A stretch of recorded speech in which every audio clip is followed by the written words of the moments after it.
a escuchar en este salón, a escuchar las verdaderas peticiones que está planteando la izquierda, me queda claro que ya hay un acuerdo entre el PRI y el PAN. Y el acuerdo les otorga los números necesarios para aprobar la reforma.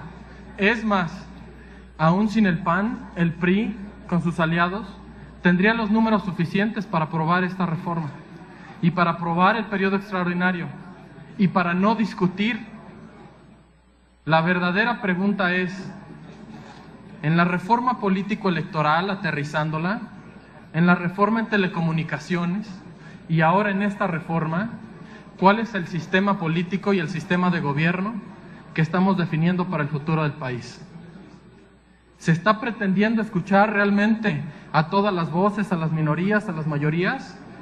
¿O está pretendiendo hoy la mayoría, con el PRI, que obtuvo la mayor cantidad de votos en la elección del 2012, pero que esa mayoría de votos no representa la mayoría de la población?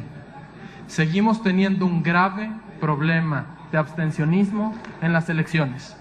Y quiero plantear aquí un tema de fondo y de democracia real. El sistema mexicano, el sistema normativo y el sistema de gobierno mexicano estaba basado en una premisa. En la premisa que el PRI tenía el apoyo de más del 50% de la población. Y con ese apoyo podía modificar normas y pudo modificar instituciones, algunas de ellas muy exitosas, por cierto, como el Instituto Mexicano del Seguro Social. Pero desde 1997, ese sistema se modificó. No ha obtenido el PRI más del 50% de los votos. No ha obtenido tampoco más del 50% del apoyo popular. Y ahora con el PAN pretenden sustituir, mediante una fórmula de mayoría de votos en las cámaras, lo que en la calle no se tiene. Yo pregunto, en la reforma político-electoral decidieron no incluir a los partidos políticos pequeños, no decidieron permitir la fracción del voto y, por supuesto, la consecuencia de ello son las calles. Ya lo vivieron.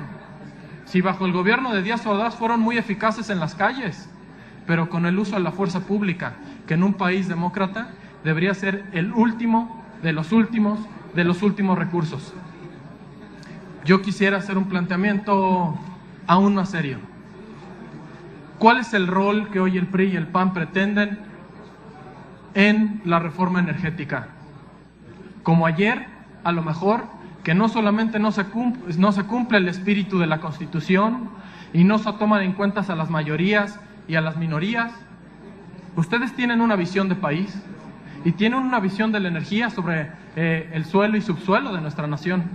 El PAN tiene otro y planteó su reforma constitucional bajo el gobierno de Felipe Calderón. Pero se nos dejó escuchar, se nos dejó hablar, se nos dejó movilizar. En las calles hicimos protestas públicas y ganamos y convencimos. Hoy ni siquiera las protestas públicas se están permitiendo. Y el modelo es Puebla. ¿Cuál va a ser el trato hoy del PRI y del PAN hacia las minorías? ¿En qué están pensando y en qué están basando su sistema de gobierno? ¿En una mayoría ficticia? Eso va a provocar que la izquierda salga a las calles. ¿Eso es lo que quieren? Porque ni siquiera están cumpliendo con las normas. Ayer, y no crean que nos gusta el síndrome de la reserva, no crean que nos gusta, ni crean que estamos convencidos que el sistema de la reserva es el que funciona, cuando sabemos que no se están discutiendo, y menos cuando no se aprueba ninguna de ellas. La pregunta es específica. ¿Tienen ganas e intención de escuchar el planteamiento de izquierda para complementar la reforma o no? ¿Tienen ganas en combatir la corrupción o no? ¿Tienen ganas en cumplir el principio de transparencia o solamente tienen ganas de escuchar sus propios ombligos y de avanzar con la reforma que ustedes creen que es la conveniente sin escuchar otras voces dentro del Congreso? No caigamos en el error más importante que ya lo expresó uno de los historiadores más importantes en el mundo y que acaba de fallecer, Eric Hobsbawm. ¿Está el PRI negando su propia historia?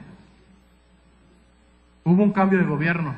¿Estamos recuperando ese sistema de gobierno que el PRI implementó en los 60s y en los 70s? Yo creo que sería un dolor muy profundo para los ciudadanos que no se escuchara a la izquierda.